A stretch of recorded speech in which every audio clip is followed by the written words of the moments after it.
ખ્રિસ્ત ઈસુમાં રમેશ દારૂત આપ સર્વને પ્રેમી સલામ પાઠવીએ છીએ. Good morning. પરમેશ્વર પિતાએ આપણા જીવનમાં આજે એક નવો મહિમાવન દિવસ આપ્યો. આપણે પિતા પરમેશ્વરનો આભાર માનીએ છીએ. આજના દિવસને માટે પિતા પરમેશ્વરે આપણા જીવનનો ઉપયોગી એવા જે પવિત્ર વચનો આપ્યા છે એ પવિત્ર પુસ્તક બાઇબલ, તેનો ગણના અને તેનો 23મો અધ્યાય, જેનું આજે આપણે વાંચન કરવાના છીએ. તો પિતા પરમેશ્વરને વિનંતી કરીશું કે પિતા પરમેશ્વર એ વાંચન વાંચવાને માટે અમને સહાયતા મદદ કરે. વિશેષ અમારી ચેનલને લાઈક કરો, સબસ્ક્રાઈબ કરો અને પોતાના ગ્રુપ કે મિત્ર વર્તુળની અંદર શેર પણ જરૂરથી કરો. તમારી કોઈ સલાહ સૂચન હોય તમે અમને મોકલી શકો છો. તમારા સાક્ષી બાબતના કોઈ વિડીયો તમે પ્રસારિત કરવા માગતા હો તો તે પણ તમે અમને મોકલી શકો છો. હવે આજે આપણે ગણનાનું પુસ્તક અને તેનો 23મો અધ્યાય તેનું વાંચન કરીશું. અને બલામે બાલાકને કહ્યું, અહીં મારે માટે 7 વેદી બાંધ ને અહીં 7 બળદ તથા 7 ઘેટા મારે માટે તૈયાર કર. અને જેમ બલામે કહ્યું હતું તેમ બાલાકે કર્યું. અને બાલાકે તથા બલામે પ્રત્યેક વેદી પર એક ગોધાનો તથા એક ઘેટાનો હોમ કર્યો. અને બલામે બાલાકને કહ્યું, તારા ધણિયાપણ પાસે ઊભો રહે ને હું જાઉં. કદાચ યહોવા મને મળવા આવશે અને જે વાત તે મને કહેશે તે હું તને કહીશ. અને તે એક ઉજ્જડ ટેકરી પર ગયો અને બલામને ઈશ્વરનો મેળાપ થયો. અને ઈશ્વરે તેને કહ્યું, મેં 7 વેદીઓ તૈયાર કરી છે ને પ્રત્યેક વેદી પર મેં એક ગોધાનો તથા એક ઘેટાનો હોમ કર્યો છે. અને યહોવાએ બલામના મુખમાં એક વચન મૂકીને કહ્યું, બાલાકની પાસે પાછો જઈને તેને એમ કહે. અને તેની પાસે તે પાછો આવ્યો ને જુઓ, તે તથા મોઆબના સર્વ આગેવાનો તેના ધણિયાપણી પાસે ઊભેલા હતા. અને તેણે દ્રષ્ટાંત રૂપે કહ્યું, આરામથી બાલાક મને લાવ્યો છે, મોઆબનો રાજા પૂર્વના પર્વતોથી મને લાવ્યો છે. આવ, મારે માટે યાકૂબને શાપ આપ, ને આવ ઇઝરાયલને તુચકાર. જેને ઈશ્વરે શાપ આપ્યો નથી તેને હું શાપ કેમ આપું? ને જેને યહોવાએ તુચકાર્યો નથી તેને હું કેમ તુચકારું?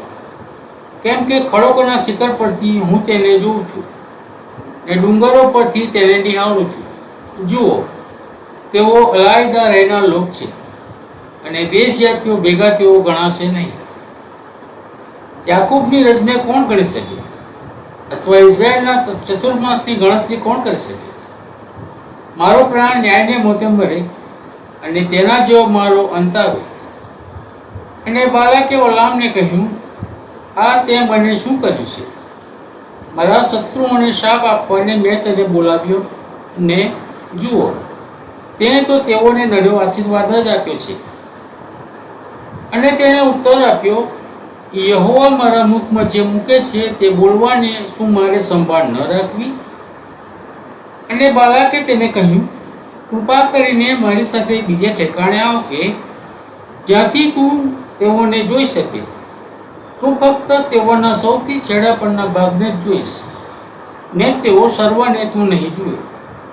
અને ત્યાંથી મારે માટે તેઓને તું શાપ આપ.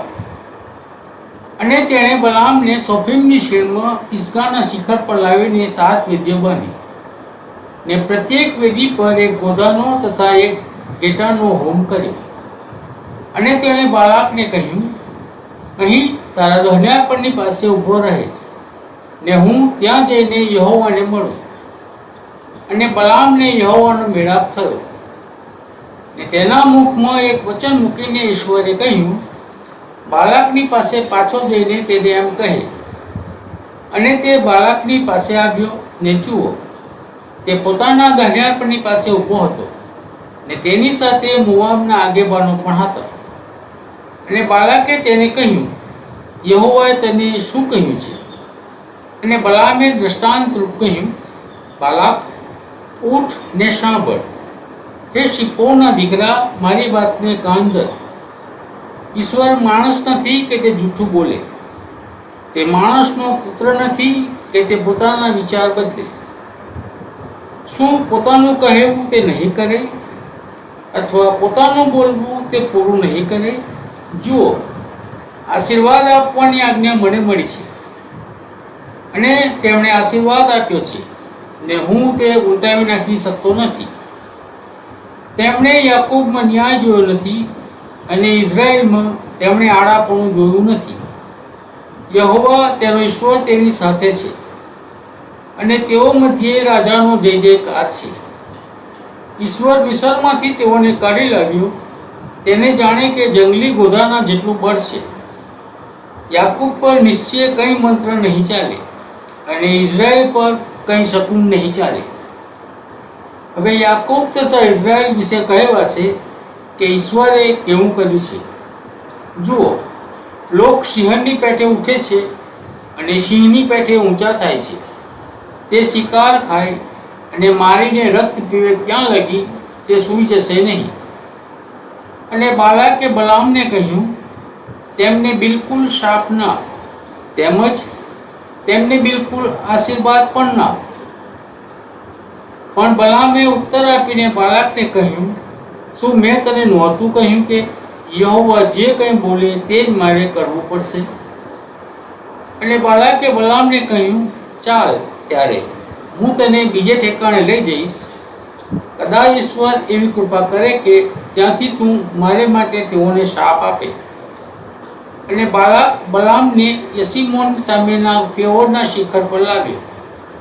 અને બલામે બાલાકને કહ્યું, અહીં મારે માટે 7 વેદી બાંધ, ને અહીં મારે માટે 7 બળદ તથા 7 ઘેટા તૈયાર કર. અને જેમ બલામે કહ્યું હતું તેમ કરીને બાલાકે પ્રત્યેક વેદી પર 1 બળદનો તથા 1 ઘેટાનો હોમ કર્યો. પ્રભુ વાંચેલા વચનોને પુષ્કળ આશીષ આપો. પ્રાર્થના કરીશું કે પરમ પિતા પરમેશ્વર, રાજાઓના રાજા અને પ્રભુના પ્રભુ, અમે તને ધન્યવાદ આપીએ છીએ પ્રભુ કે તમે અત્યાર સુધી અમને સાચવ્યા, સંભાળ્યા પ્રભુ. તમે અમારી સહાયની મદદ કરો છો.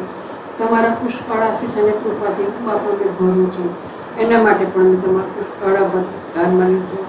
આ બાપ જન્મથી ત્યાં સુધી અમે સાચવ્યા, સંભાળ્યા, બાળકો એમને બાળકો આપીએ છીએ પ્રભુ. અને આ ઇન્ડિયામાં તમે અમને સાચવો છો, સંભાળો છો, હરેક રીતે રક્ષણ કરો છો. એ સરળ માટે અમે તમને ધન્યવાદ કરીએ છીએ. જેઓ બીમાર છે તેમને તમે સાજાપણું આપજો, દુઃખિત પરિવારને દિલાસો આપજો. નિરાધારના આધાર, વિધવાના બેલી, અનાથોના નાથ તમે થવો. જે ઘરમાં મરણે પ્રવેશ કર્યો હોય એ દુઃખિત પરિવારને તમે દિલાસો આપજો. એમના આંસુ તમે લૂંટજો, અને કંઈ પણ ખોટ હોય પ્રભુ તમે પૂરી પાડજો. એવી તો પાસે મેં આગ્રહ કરી પ્રાર્થના કરી છે. તમારા સંતો સેવકોના મુખની વાણી તમે થજો. એમનાથી ઘણા મા બાપ તમારી ગમ ફરે એવું તમે ધ્યાન દેજો. જ્યાં જ્યાં તોફાન છે, વરસાદ છે, પુષ્કળ પ્રભુ, ઘણી બધી જગ્યાએ પ્રભુ ઘણું બધું નુકસાન થઈ રહ્યું છે, ત્યારે બાપ અમે કોની પાસે જઈએ? કારણ કે અનંત જીવનનો વારસો તમારી પાસે છે. અને તમે જેમ પવનને સમુદ્રને ધમકાવ્યો પ્રભુ, એમાં બધું તોફાને તમે બધું સ્થાન કરો. આ તો બધું તમારા આભારી નિશાનીઓ છે. ત્યારે પ્રભુ અમે તમારી બીક રાખીને તમારા માર્ગમાં ચાલનારા તમારા બાળકો બનીએ, અને જ્યારે તમે આવો ત્યારે અમે તમને મળવાને તૈયાર રહીએ. એ માટે પ્રભુ તમે અમને તૈયાર કરો. તમે અમારી સહાયને મદદ કરો, કારણ કે બાપ અમે તો નબળા પાત્રો છે, અને પ્રભુ તમે અમને સંભાળો છો, સાચવો છો. એના માટે પણ અમે તમારો આભાર માનીએ છીએ. ત્યારે પ્રભુ પિતા, જે કંઈ વચનો વાંચવામાં આવે એ વચનો પર તમારા પુષ્કળ આશીષ અને તમારી કૃપા વરસાવજો. જે લોકો સાંભળે એમને પણ તમારી પુષ્કળ આશીષ અને કૃપાથી ભરો, અને કોક આત્મા તમારી ગમ કરે એવું તમે થાવ દેજો. હવે પછી અમે તમારા હાથોમાં સોંપાયા છીએ.